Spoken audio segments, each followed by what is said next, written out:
everyone, welcome back to my channel. I tell you, on my downtime,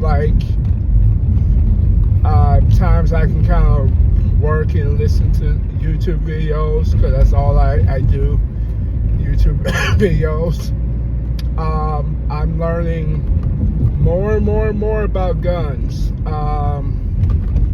You know, what is preferred, what's not. I watch potential guns that I want to purchase in the future, and you know, and kind of go on there. And one thing I realized is it is a lot of people with a lot of time on their hands that give you a lot of videos. I've seen 15 different reviews off the same thing. And one thing about me, anything I purchase of major value, I research it. I see what other reviews and other people say. So like my next one, you know, I'm looking for something. But anyway, this is actually more or less lethal.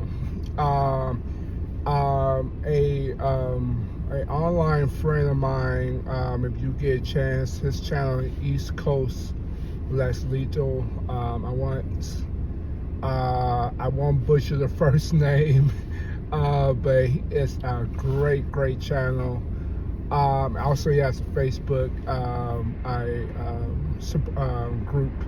But anyway, he made an excellent point, and I appreciate the love. I kind of heard my name low key. I appreciate the great wisdom, and he was saying that even though you may be lethal, less lethal is still probably one of the best and great options. And one thing I thought about was, do you know how many places you can't carry a gun? Literally, how many places you can't carry a gun? Everybody don't have the privilege to live in a big ranch so you can shoot with your heart's content and attend the RFC convention. No, I'm joking, but it does seem that way. Not judging, it's just appearance. Or RNC, I'm sorry, RNC. And I'm not even political that way. But it does appear that way. But anyway, it's still probably the best option to carry less lethal, because that legal ramification is brutal.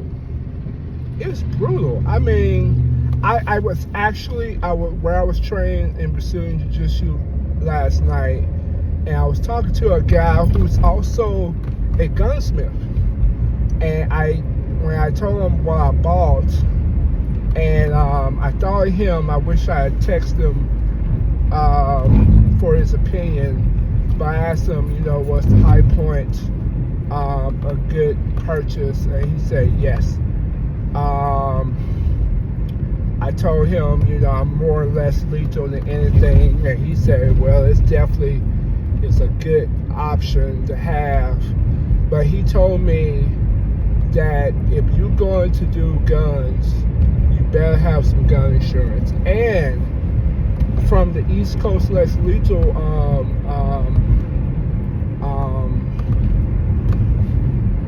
video, he said the same thing, and he said that, you know, the legal ramification is deep. I mean, you can spend a lot of money trying to go to court to clear your name in a justifiable shooting.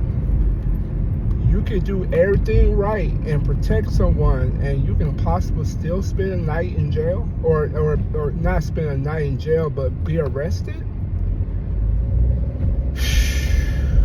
That sure is kind of scary to, you know, defend your name. But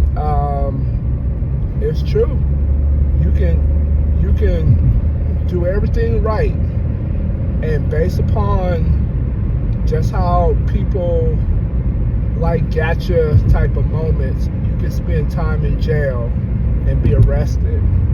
And I'm like, man, that is not what I want. So he recommended a, gun insurance, and I looked and compared. Some of them get prices,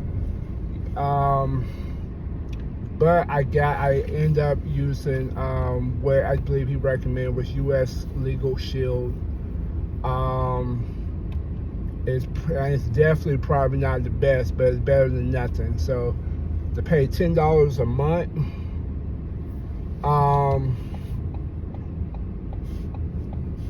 that's fine. I'll pay $10. I paid $10 for a Subway sandwich, and it's not even all that good. So why not $10? For my safety. Yeah. If you drive in the Kansas City, Missouri area, it could be a dangerous drive. Anyway, so I went ahead and purchased $10. I do $10. I'm probably paying $10 for nonsense anyway. So I'm streaming something, so I just cancel. But anyway, to have gun insurance, yes. And like I said, if I'm going to conceal carry, like for my church, and just in case, I would have the legal side of things, as well as do the right thing. But God forbid, if that happened, but you never know. I'm not gonna be paranoid though. That's one thing I notice about a lot about the gun community. They act like ATF is coming 25 deep. I understand safe, but if you got more than 5-7 guns, you beyond safe. You can literally, if this was the Wild West, you can literally protect yourself from horse thieves. But I think you got to do all that you can. Now, the average person probably is not even thinking they ever use, but you never know. But anyway, he explained about the price of training. That's a cost, and I have heard for many years that going to the range is a beast, especially when it was like COVID, where ammo, people were just buying ammo like crazy. And less lethal is still a great option to practice, because you're really practicing target placements and trying to, shoot. And it's the same thing. Granted, it's better to do with the actual weapon, but you can, practice is practice. Practice with your weapon is better, but if you practice less lethal, I'd rather practice with less lethal, have muscle memory to go for my less lethal than go for my gun, and that's not what I'm meant to do. So yeah, less lethal is still still a good option. And then also, that person won't die. And I've had people in the comments, and I have blocked quite a few people.